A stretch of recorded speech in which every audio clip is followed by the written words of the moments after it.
श्री संत तुकाराम महाराज गाथा संपूर्ण पारायण श्रवण करू इच्छिणाऱ्या सर्व श्रोत्यांना माझा मनपूर्वक नमस्कार. अभंग क्रमांक 1640 ते 1650. अभंग. पतिव्रतानेने आणिकांची स्तुती, सर्व भावे पती ध्यानी मनी. तैसे माझे मन एकविध झाले, नावडे विठ्ठले विन दुजे. सूर्य विकासिनी नेघे चंद्रकळा, गायते कोकिळा वसंतेसी. तुका म्हणे बाळ माते पुढे नाचे, बोल अनेकांचे नावडती.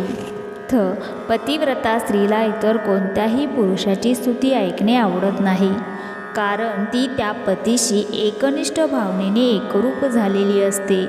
तिच्या ध्यानीमनी नेहमी तिचा पती असतो. अगदी त्याप्रमाणे माझे मन विठ्ठलाच्या ठिकाणी एकरूप झाले आहे.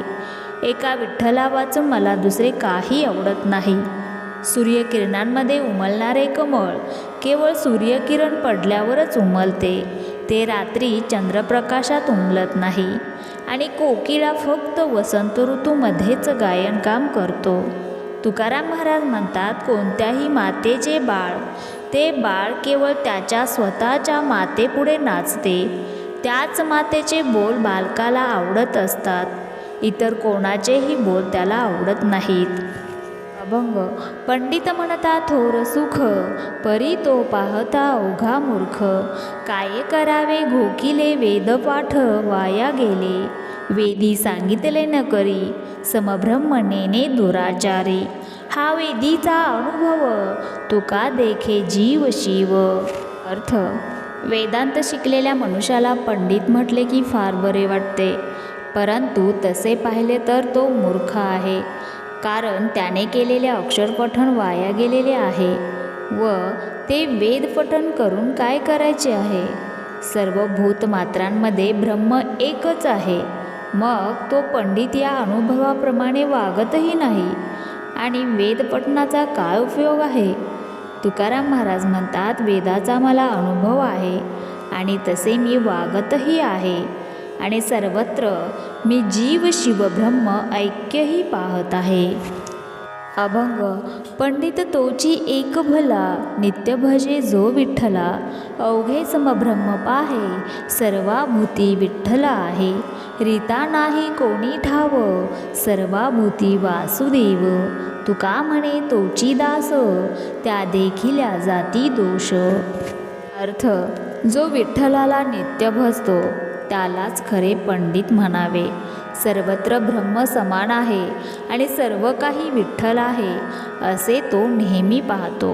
विश्वातील कोणतीही जागा रिकामी नसून तेथे विठ्ठल आहे आणि सर्व भूतमात्रांमध्ये वासुदेव आहे असे त्याला वाटत असते. तुकाराम महाराज म्हणतात, तोच खरा हरीचा दास आहे आणि त्याला नुसते पाहिले तरी सर्व दोषांची निवृत्ती होते. अभंग. ऐका पंडितजन तुमचे वंदितो चरण, नका करू नरस्तुती, माझी परिसा हे विनंती. अन्न आच्छादन हे तो प्रारब्धा अधीन, तुका म्हणे वाणी सुखे वेचा नारायणी. अर्थ. हे पंडितजन हो, मी तुम्हाला जे काही सांगत आहे ते तुम्ही ऐका. अहो, तुम्ही धनासाठी किंवा मानपानासाठी नरस्तुती करू नका, एवढी विनंती माझी तुम्ही ऐका. अन्न आणि वस्त्र हे प्रारब्धाच्या अधीन आहे. तुकाराम महाराज म्हणतात, अहो तुम्ही तुमची वाणी नारायणाची स्तुती करण्याकरिता करा, त्याने तुम्हाला सुख प्राप्त होईल. अभंग. विठ्ठल टाळ विठ्ठल दिंडी, विठ्ठल तोंडी उच्चारा. विठ्ठल अवघ्या भांडवला, विठ्ठल बोला विठ्ठल. विठ्ठल नाद विठ्ठल भेद, विठ्ठल छंद विठ्ठल. विठ्ठल सुखा विठ्ठल दुःखा, तुकया मुखा विठ्ठल. अर्थ. लोकांनो, तुम्ही टाळ आणि वीणा हे विठ्ठल स्वरूप माना आणि तोंडाने विठ्ठल असे म्हणा, तसाच उच्चार करा. विठ्ठल सर्व प्रकारचे भांडवल आहे, त्यामुळे तोंडाने विठ्ठल विठ्ठल असे बोला. सर्व प्रकारचा नाद वेद हे विठ्ठलच आहे, त्यामुळे तुम्हाला विठ्ठल विठ्ठल असा छंद लागू द्यावा. तुकाराम महाराज म्हणतात, सुख आणि दुःख यावेळी नेहमी विठ्ठल विठ्ठल असा छंद लागू द्यावा. त्यामुळे माझ्या मुखामध्ये नेहमी विठ्ठल हेच नाव आहे. अभंग. काय तुझे वेचे मज भेटी देता, वचन बोलता एक दोन. काय तुझे रूप घेतो मी चोरोनी, त्या भेने लपोनी राहिलासी. काय तुझे आम्हा करावे वैकुंठ, भेहो नको भेट आता मज. तुका म्हणे तुझी न लगे दसोडी, परी आहे आवडी दर्शनाची. अर्थ. देवा, तू मला भेट दिली आणि 2 शब्द माझ्याशी बोलला तर तुझे काही खर्च होणार आहे काय? मी तुझे रूप चोरून घेतो की काय, या भीतीने तर तू लपून राहत नाही ना देवा. आम्हाला माहीत आहे की तुझे राहण्याचे स्थान हे वैकुंठ आहे. मग आम्ही तुला ते वैकुंठ मागू अशी भीती तुला वाटते आहे की काय? देवा, आम्हाला तुझ्या वैकुंठाचे काय करायचे आहे? आम्हाला केवळ तुझी भेट व्हावी एवढेच. तुकाराम महाराज म्हणतात, अरे देवा, आम्हाला तुझ्याकडून शीतभर दशीसुद्धा नको. आम्हाला तुझ्या दर्शनाची आवड आहे. आम्हाला तू दर्शन द्यावे म्हणजे झाले. अभंग. संत निंदा ज्याचे घरी, नवे घर ते यमपुरी. त्याच्या पापा नाही जोडा, संगे जना होय पीडा. संत निंदा आवडे जासी, तो जिताची नरकवासी. तुका म्हणे तो नष्ट, जाणा गाढव तो स्पष्ट. अर्थ. संत निंदा ज्या घरी होते ते घर नसून साक्षात यमपुरीच आहे. त्याच्या पापाला दुसरा कोणताही जोड नाही आणि त्याच्याबरोबर इतर जे लोक राहतात त्याच्यामुळे त्यांना देखील पीडा प्राप्त होते. ज्याला संत निंदा फार आवडते तो जातीचाच नरकवासी आहे, म्हणजे तो नेहमी नरकवास भोगत असतो. तुकाराम महाराज म्हणतात, असा मनुष्य दुष्ट आहे व तो स्पष्ट गाढव आहे असेच जाणावे. अभंग. आले देवाची या मना, तेथे कोणाचे चालेना. हरिश्चंद्र तारा राणी, वाहे डोंबा घरी पाणी. पांडवांचा सहाकारी, राज्याहून केले दुरी. तुका म्हणे उगेची राहा, होईल ते सहज पहा. अर्थ. देवाच्या मनात जे आले आहे ते केल्याशिवाय देव थांबत नाही आणि तेथे कोणाचे काही चालत नाही. राजा हरिश्चंद्र आणि ताराराणी हे दोघेही राजा राणी असूनही डोंबाच्या घरी त्यांनी पाणी वाहिले.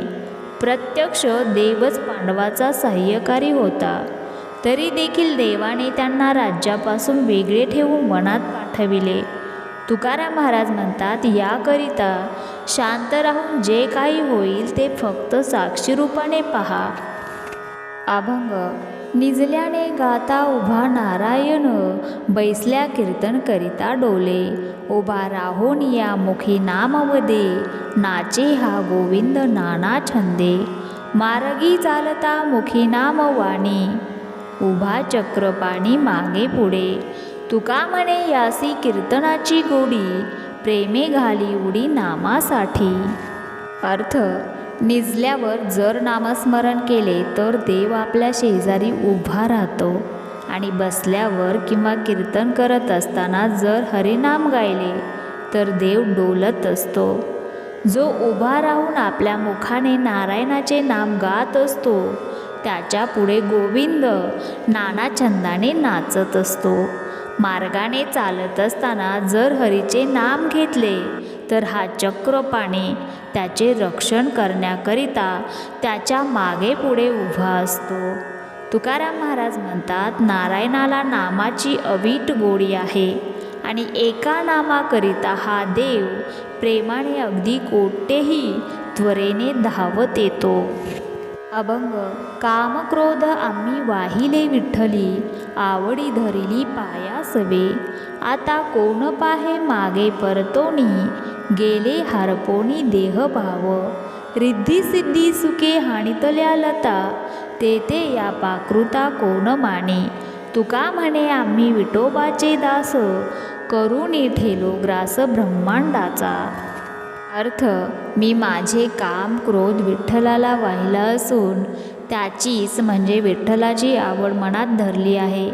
आता संसाराकडे पाठीमागे वळून कोण पाहतो? कारण माझा देह भावच नाहीसा झाला आहे. अरे, मी तर सुखाने रिद्धिसिद्धीला लाथा मारल्या आहेत, मग नश्वर धनाला कोण किंमत देतो? तुकाराम महाराज म्हणतात, आम्ही विठोबाचेच दास आहोत व त्या कारणामुळेच सर्व ब्रह्मांडाचा ग्रास करून आम्ही स्वस्थ आहोत.